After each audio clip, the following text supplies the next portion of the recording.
Does it get easier? No. Ano ang gagawin ng isang misis kung iiwan siya ni Mr. mag-isa sa hotel sa loob ng isang linggo? Hello at welcome back sa ating channel. Ito ang storya ng pelikula noong 2003 na pinamagatang Lost in Translation. Sana ay mag-enjoy kayo sa panonood at huwag kalimutang mag-like and subscribe sa ating channel.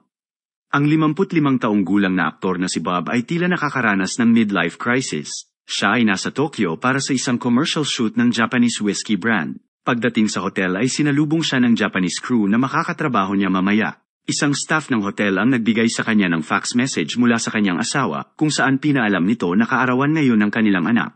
Makikitang pagod si Bob habang sumasakay sa elevator at tahimik lang ito na nakaupo sa kanyang kama. Maya-maya ay pumunta siya sa hotel bar para uminom mag-isa. Nakilala siya ng dalawang lalaki at sinabing gusto nila ang kanyang mga pelikula noon. Mukhang hindi komportable si Bob na pag-usapan ang tungkol sa kanyang dating karera, kaya umalis ito. Alas 4 ng madaling araw ay nakatitig lang siya sa kawalan habang nakahiga sa kama nang may dumating na naman na fax message. Ito ay isa pang mensahe mula sa kanyang asawa na nag-a-update sa kanya tungkol sa shelf na pinagawa niya para sa mister. Sa kabilang silid, ang 25 taong gulang na dalagang si Charlotte ay nakaupo sa tabi ng bintana dahil hindi siya makatulog. Kalaunan ay humiga siya sa tabi ng kanyang mister na 2 taon na siyang kasado. Kinabukasan ay maagang umalis ang asawa niyang si John para magtrabaho. Si Bob ay nasa shooting para sa kanyang commercial ng isang Japanese whiskey brand. Nahihirapan siya sa pag-intindi sa Hapon na director at sa translator nito. Samantala, sumakay si Charlotte sa isang tren at bumisita sa isang dambana kung saan nakita niya ang mga monghe na nagdarasal. Kalaunan ay tinawagan niya ang kanyang ina at sinabing nadismaya siya dahil ang akala niya ay masasabik siya sa pagpunta sa Japan, ngunit sa halip ay kalungkutan lang ang naramdaman niya. Nagsimula na ring magbago ang mister niya na parang hindi na niya ito kilala. Tila walang pakialam ang nanay ni Charlotte at abala ito sa ibang bagay. Maya-maya ay ibinaba ni Charlotte ang tawag at humagulhol. Buong araw lang siyang nasa hotel at tila nababagot na ang misis. Sinubukan niyang aliwin ang sarili hanggang sa aksidente niyang masipa ang mesa. Habang nasa set, tumawag ang agent ni Bob at sinabi na kailangan niyang mag-extend sa Japan dahil imbitado siya sa isang talk show. Nagsimula na ulit ang photoshoot at nahihirapan pa rin si Bob sa pag-unawa sa mga Japanese crew.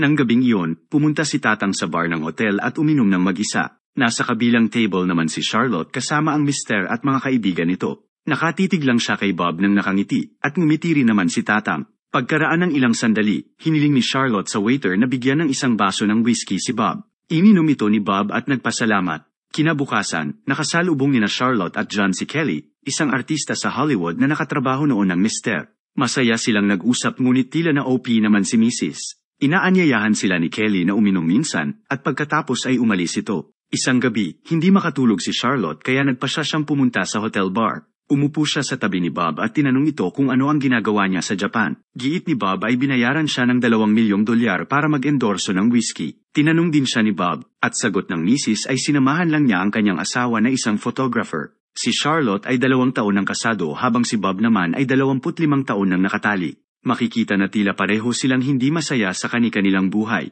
Kinabukasan, nag-inuman ang mag-asawa kasama si Kelly. Na-OP na naman si Charlotte habang masayang nag-uusap sina John at Kelly. Nainip na ang misis at nang makita niya si Bob sa kabilang mesa ay nilapitan niya ito. Natuwa si Charlotte sa maikling pag-uusap nila ng Tatang at pagkatapos ay bumalik na ito sa kanyang silid. Kinabukasan, kinailangang umalis ni John ng ilang araw. Sinabi niya kay Charlotte na hindi nito kailangang manatili sa hotel, ngunit iginiit ng misis na hindi siya aalis. Hinalikan siya ng mister at saka umalis ito. Nag-night swimming ang misis ng gabing iyon at maya-maya ay nakasalubong niya si Bob sa locker room. Lalabas ang misis mamaya kasama ang kanyang mga kaibigan kaya niyaya niya si Bob na sumama at tinanggap naman agad ito ni Tatang. May natanggap na package si Bob mula sa kanyang misis at tinanong nito sa mister kung anong kulay ang gusto niya para sa kanyang istante. Maya-maya ay pumasok si Bob sa kwarto ni Charlotte. Hindi nagustuhan ng misis ang suot niya kaya tinulungan niya si Tatang na magbihis at pagkatapos ay umalis na sila. Sa bar, ipinakilala niya si Bob sa kanyang mga kaibigan. Nakipagtalo ang isang kaibigan ni Charlotte sa manager at maya-maya ay tumakas sila habang pinagbabaril sila ng manager gamit ang pellet gun. Sumakay sila ng taxi at pumunta sa ibang bar. Si Bob ay kumakanta habang sila naman ay todo cheer. Maya-maya ay kumanta si Charlotte nang may mapang-akit na titig kay Bob.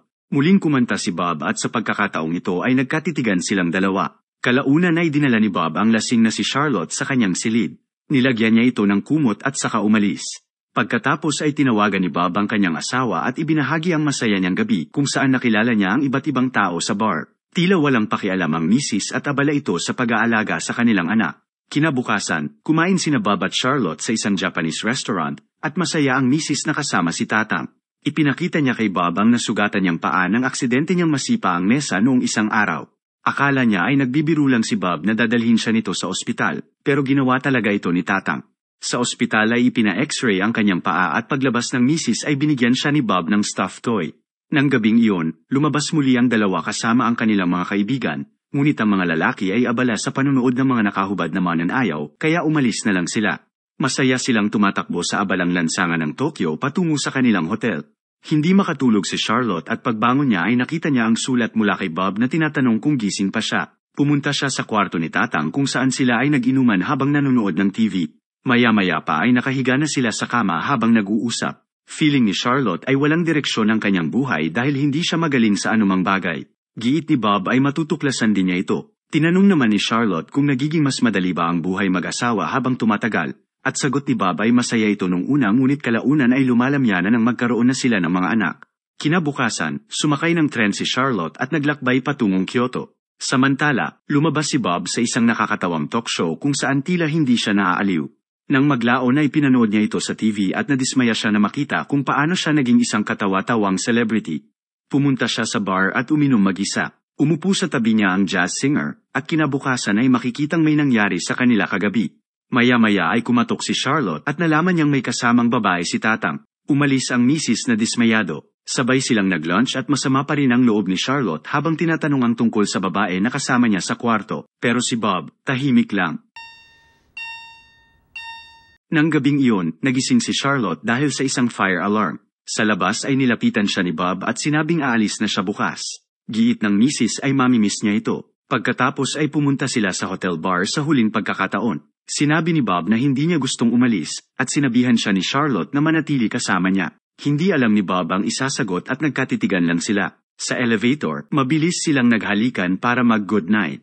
Bago umalis sa hotel, tinawagan ni Bob si Charlotte at hiningi ang kanyang jacket. Mukhang magdamag nga talagang magkasama ang dalawa dahil naka-jacket pa si Bob sa elevator kagabi. Nang maglaon ay nilapitan ni Charlotte si Bob, binigay ang kanyang jacket, at nagpaalam. Malungkot ang kuya niyo habang pinapanood ang misis na umalis. Habang nasa sasakyan ay nakita niya si Charlotte at agad niya itong hinabol. Niyakap niya ang misis habang may ibinubulong, at sagot ni Charlotte ay okay. Pagkatapos ay mapusok silang naghalikan at nagpaalam sa isa't isa. Sa pagkakataong ito ay iniwan nila ang isa't isa na masaya at nakangiti. Salamat sa panonood. Huwag kalimutan i-like at mag-subscribe na rin sa ating channel. Para maging updated sa mga bagong recaps, hampasin mo lang ang notification bell.